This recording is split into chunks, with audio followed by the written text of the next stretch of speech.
Welcome to the Financial Technology Report, a leading information source on financial technology companies and solutions.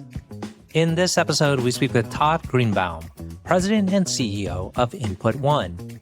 Input1 is a digital billing, payments, and premium finance technology provider that helps carriers, MGAs, brokers, and banks manage the full inbound premium process across the insurance lifecycle. Today, the platform supports roughly $16 billion in annual premium activity, reaching millions of policyholders and insurance customers. Todd joined Input1 shortly after its founding in 1984, stepping into the role of president in 1990 before later becoming CEO. Over his tenure, he has focused on operational discipline and customer experience, bootstrapping the business from its earliest software system into a long-running industry leader. I am your host, RJ Lumba. We hope you enjoy the show. If you like the episode, click to follow.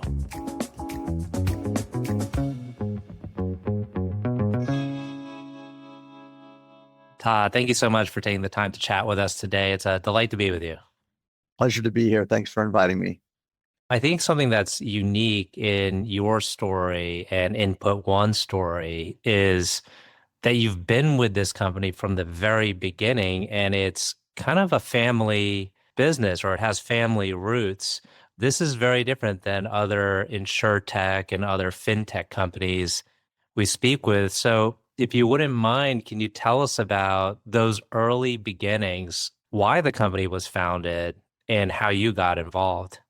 So the company was actually founded or formed by my grandfather. This was in the early 80s.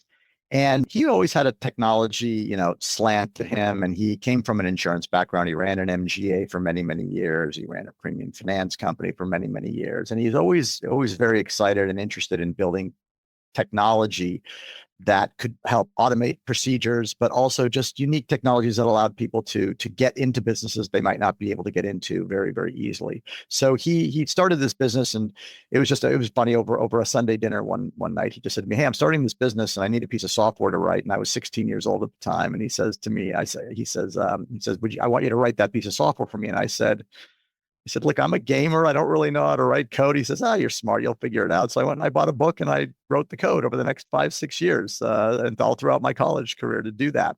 And we built the business on that. And it was really just a lot of, honestly, we didn't have outside capital. It was just blood, sweat, and tears. It was put on your armor, run through every obstacle in your way every single day. And to some extent, we do the same thing today, right?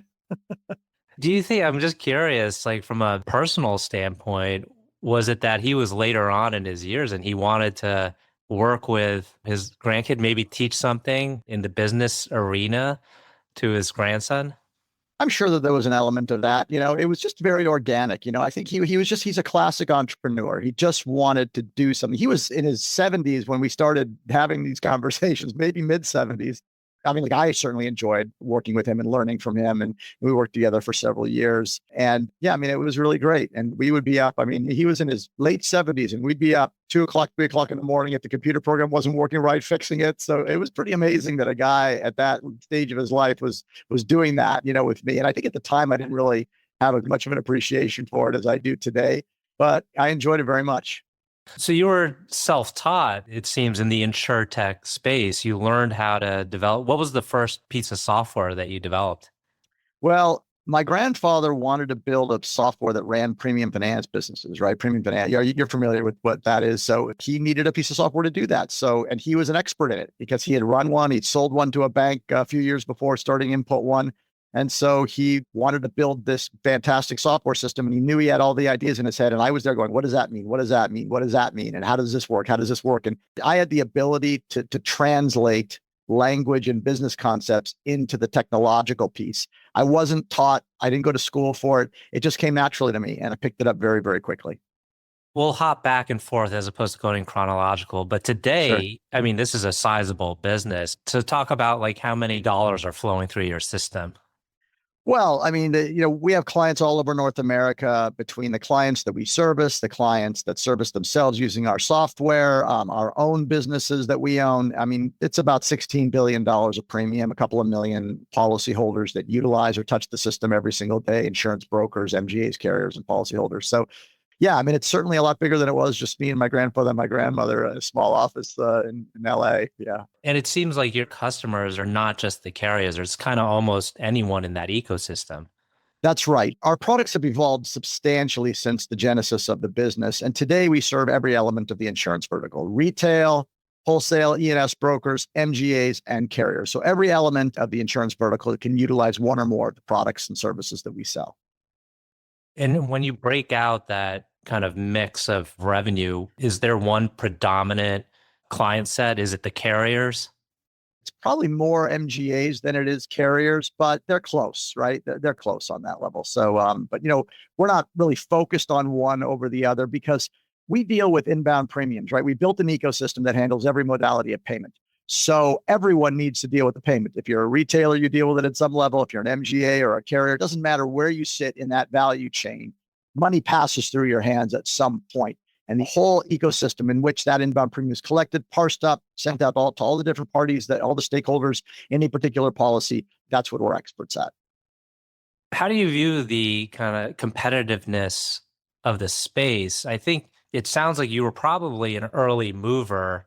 And then as technology got a little bit easier to develop, other players came into the space. And now there's probably, a lot of vendors, an insurance company could choose from. So I guess, how do you differentiate input one? Is it a case where you've been around for the longest time so people know you and you tend to hold on to your customers?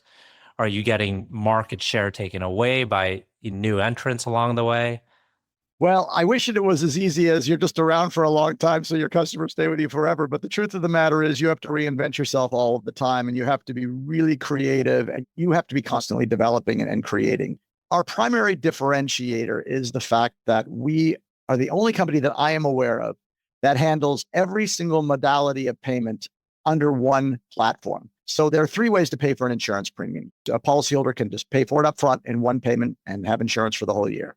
They can use an installment plan if one is available, offered by an insurance carrier or an MGA, or they can use a premium finance company where they have the right product at the right price, but they don't want to write that check up front and pay for the whole thing. So there's a finance company that can advance the money to the carrier and then turn that into a loan and create a payment plan with an interest charge.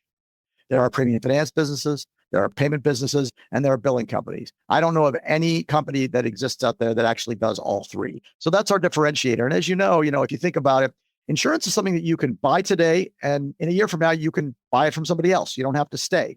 You don't even have to stay mid-year. You could call up your company 3 months into it and say, something, I'm going to cancel my policy, and you can go buy from someone else. So it's a very fluid thing. So then the question is, how do you keep your customer? So in addition to being a single source for all the modalities of inbound premium, we also focus really intently on customer experience. And everyone says that, and I want to be careful about distinguishing between just saying it and actually having a meaningful implication to it. We really spend a lot of time figuring out, where do policyholders, what do they need to see to create stickiness? Where do agents and brokers need to see to retain stickiness? What does the MGA and the carrier need to have in order for this platform to be highly effective, have a high ROI for the investment that they're making, as well as make their customers want to come back and buy more? And I think that that's really where we focus. And how does that customer experience translate into, I guess, your team? Because I imagine part of that customer experience is the personal touch. Some of it is digital. How do you, holistically provide a great experience? Well, you're right. There's a technology piece and there's a people piece, right? And I'm really glad that you added both of those in, because sometimes people don't always think about the fact. They think about, well, a great customer experience is just how good are my portals, right? Well, that's not all that it is, because insurance isn't something like, here's a glass of water. If I want to buy this glass, it's really not that complicated. I just buy the glass and it either chips or doesn't, or it works and it doesn't. Insurance is something that's fluid all year long. Things are changing. So you need to provide a digital element where they can have ease of use, go in there and look at their accounts and make a payment and check the way they want to receive their communications. And, oh my gosh, I forgot to make my payment. Can you guys hold my cancellation for a day so that I can send you the money? These types of things happen all the time. But then there's always exceptions to that rule. What happens if I have a question? I got a notice. I don't really understand what it is or why I'm getting it. I thought I shouldn't be getting this. Well, that isn't well yet handled by technology or even AI, because there's a lot of permutations in the insurance business, and the models are getting there. They will get there. But right now, they need to speak to a person. So we have a very robust operational element on the back end where we are diligently educating our customer service folks and we're measuring their outcomes and we measure the tone of conversations and we're really proactive about it. We use AI agents to help us with that. They say, hey, just this conversation with this particular service rep didn't seem to go well. The client sounded agitated and someone can jump in right away, or we take a historical element of it and we evaluate that. So focusing on the people element so that personal touch is actually a personal touch that people like and know that they can rely on is really important, as well as the technology. And I'm curious, did that kind of focus develop over time, or has it been the focus day one, this customer experience versus being more focused on the technology? Oh, that's a really good question. I think all of us, when we're younger in our years, we think of technology as the be all end all. And if you keep building better technology, you're going to have better results. And what ends up happening over time as you implement that technology and you watch it spread through the organization, you realize that technology is no replacement for operational discipline. And at least today, for human assessment of things. So I think the answer is we probably were overly technology focused, and appropriately so in our earlier years. But now client experience and really having your policyholder and your broker and your agent walk away going, wow, I really like doing business with these folks. That's a really important thing. So our focus on that is very, very high right now. So I would say it's balanced, but certainly in the earlier days, it was probably more tech focused. And today it's a lot more balanced. Mm-hmm.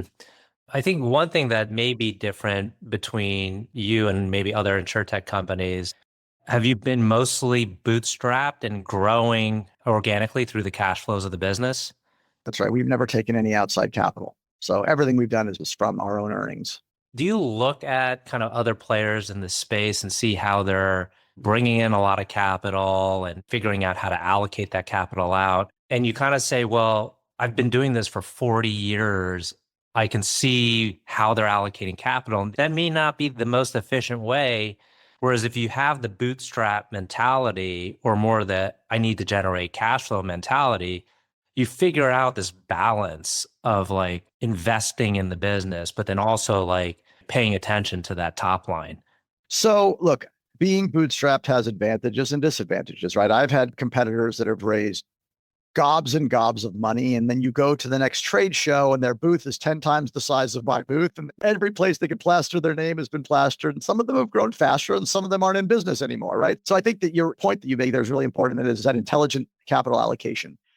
I'm not stuck in one way or another, right? There's absolutely a universe in which I would say, hey, look, that's the right partner. But you see, it's not just capital. I want ideas and bigger brains in the room, right? So yeah, I mean, we talk to folks all the time that say, hey, look, can we invest in your business? And when we find the right partner that's going to really help us grow, that might want to provide some capital to help us do that more, I'm all ears. But I'm not actively pursuing it right now because we have been very diligent about managing our P&L and growing. We're growing up to close to a $50 million top line. It's not a huge business, but with no capital, there's not a lot of businesses that tend to achieve that scale with zero capital put into it. And we have been able to do that. So I think we have a good process in place, but I'm never closed down or shut down to listening to a potential partnership that could really take that number and quadruple it. Because I think our business could be 5 times the size it is today. It probably should be with the right stewardship and the right capital. It could be. So, we're always keeping our eyes and ears open.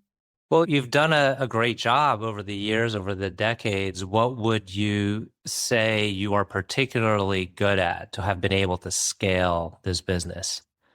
It goes back to the same thing for me. And I said it earlier, operational discipline is something that really took us a long time to weave into the DNA. We always knew how important running the business was, turning the gears. And like I said, we focused on technology, but no matter how much technology you have, there is a degree of operational discipline that really has to be there for someone to look at this and say, are we doing this correctly? How could we be doing this better? How can we do this more efficiently? How can we do this in a way that engenders a greater amount of stickiness in our business? And then determining workflows and what kind of human capital goes along with the technological capital that goes in there. And I think that we're just really, really good at making sure that we never lose focus on operational discipline, because that's the point at which the customer typically says, I've had enough. It was too difficult to get this done. So I think we're very, very good at keeping that at bay and watching for it and being proactive about it so we don't reach that point. How much of the operational discipline is like being good at it is attributed to having the right people versus being able to train anyone that comes into the organization? Well, you have to have great people, obviously, and you have to have intelligent people, and you have to have people that genuinely like what they're doing. Right. So we have a culture here that it's important to us that people are really enthusiastic and they understand, what are you trying to do here? What are we as an organization trying to do? And how do we do it as best as we can? So we have very robust educational programs. We have a very robust, interviewing process to make sure we're getting the right candidates to begin with. So it's both, I mean, I'm always more impressed by what someone can learn than by what they can show me they've already done, right? They always talk about, in fact, even if you see interviews, I see it all the time with Bezos and Musk, and they always talk about the fact, and Steve Jobs, they always talk about the fact that your resume is a story about what you've done, right? I want to know, what is it that you can do? So I'm more interested in someone's capabilities of learning, adapting to change, and throwing out new ideas, as opposed to tell me all the things you've already done, because past performance is not indicative of future results, right? So I like to focus on people that way. And in terms of your management team, your key executives, have they all kind of been with you for a long time? How is it comprised? Well, the youngest member of the C-suite in terms of tenure with the business is 27 years. So they've been with us for a very, very long time. We have folks that have been here for 35 years, 30 years. We're very proud of our culture. And we've had people that have gotten married here. We have people that have brought their brothers and sisters and children and parents here. So we have a lot of folks here for a long time that have deep industry knowledge. And it's great. It's a really wonderful environment. Yeah, I really like to highlight because like many of the companies and CEOs and founders I've talked to, haven't been around as long, don't have kind of like the 30-year employee plus. I think there's probably real advantages to having what you have versus kind of like the one that started 5 years ago and just pouring hundreds of millions of dollars on it. Does it give you a lot of personal satisfaction to have built this over time? Oh, for sure. Yeah. I really love to see when people are thriving, to watch a young man or a young lady start here when they're 18 or 19 years old or 22 or whatever that is, and then move into a level of management that all of a sudden have a team of 5 or 10 or 20 people that report to them, and watch them thrive is really exciting. But at the same time, I like to be very, very real with things. There is an advantage to having someone here and more, or teams of people and groups of people that have decades of experience. But the longer you're with one organization, you can develop a certain degree of myopia and blinders on. So we're making sure we send those folks to technology conferences and services conferences and financial conferences, so that they can see that, okay, you've been with this organization for a long time, but there's a big world out there. So make sure that you're always bringing in new ideas and don't get too narrow in your focus here. So I like to stay cautious of that. So it sounds like you excel in talent retention. What do you attribute that to? I mean, talent is hard to keep. It's culture. You know, like, a paycheck's important. You have to pay for your life. You have to save for your retirement and your future. But people don't want to stay in a position that they don't like. They don't want to work with people that they don't like. And so from my perspective, that retention comes from building a great culture, people that genuinely care about you, that have your back. And we hear this all the time. We are constantly checking for our ENPS scores and making sure that our employees are happy with their current job, their future prospects. And we're talking with them all the time. And so staying in touch with them and creating a future for them and creating a really nurturing and exciting place to work is critical. We're coming up on time. I have two final questions. One is, can you tell us about a person who's had a profound influence on you?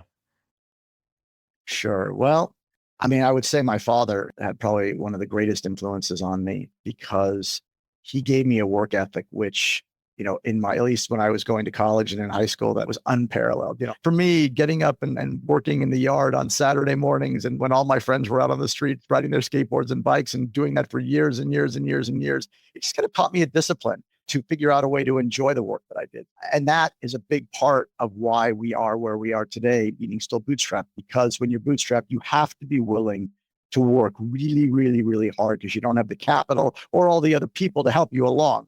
Fortunately, we have those resources now, but it took a long time to get them. But I have to express my gratitude to my father for teaching me that. Last question. Can you tell us about a charity, cause, or other endeavor that you're passionate about? I've had multiple family members and friends, parents, friends who have been inflicted with Alzheimer's. And so I'm attuned to that. I'm akin to that. It's something that I like to donate to. I also feel very strongly about supporting veterans. and supporting those that defend all the rights that we can sometimes take for granted. So I want to make sure that I'm charitable to entities that support veterans and even active military service people. Those are two things that are very dear to me. Wonderful. Todd, I want to thank you again for taking the time. It's been a great conversation. I enjoyed it very much. Thanks for inviting me on the show.